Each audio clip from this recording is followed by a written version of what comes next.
د نن نه یو څو زره کاله مخکې قومي لوط یو قوم و کوم به چې د هلکانو کوم حساب کتاب و دا به کې ډېر زیات و نو د هغې سبب الله تعالی هغو باندې یو عذاب راوستو او هغه ټول یې غرق کړه. که نن سبا مونږ خپلې معاشرې ته وګورو او بیا خاص کر خپل خیبر پښتونخوا ته وګورو، دلته هم کوم د هلکانو کوم د قومي لوط کارونه چې دي هغه ډېر زیات عام شوي دي.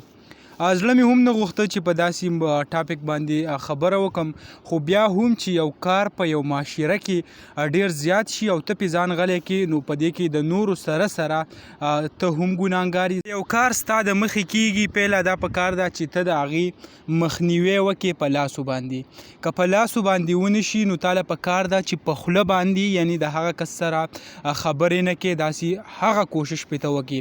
که په هغې هم نه کېږي نو تاله په کار دی چې ته هغه ځای پرېږدي او بل له لاړ شي. نو که زمونږ د لاسو وس نه کېږي، د خولې وس هغه الله تعالی مونږ له راکړی دی او په داسې خلکو به مونږ تنقید همیشه کوو کوم چې د معاشرې دپاره د یو شرم سبب ګرځي.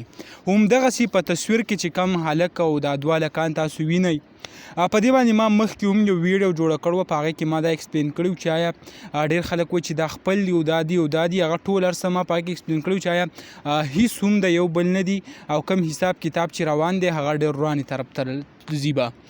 بیا داسې چل وشو د دې هلک او د دواړو خپل منځ کې ښه گپ شپ هر څه برابر و. بیا اوس د یو بل سره وران شوي دي. نو په ټیک ټاک باندې دا هلک دا غټ هلک چې دی دا لګي او داسې ویډیو جوړی، په بازار کې به روان وي، خپل ګریوان به وشلی او ویډیو به وکړي چې آیا زه په دې هلک پسې لیونی شوم او زه دا شوم او دا شوم.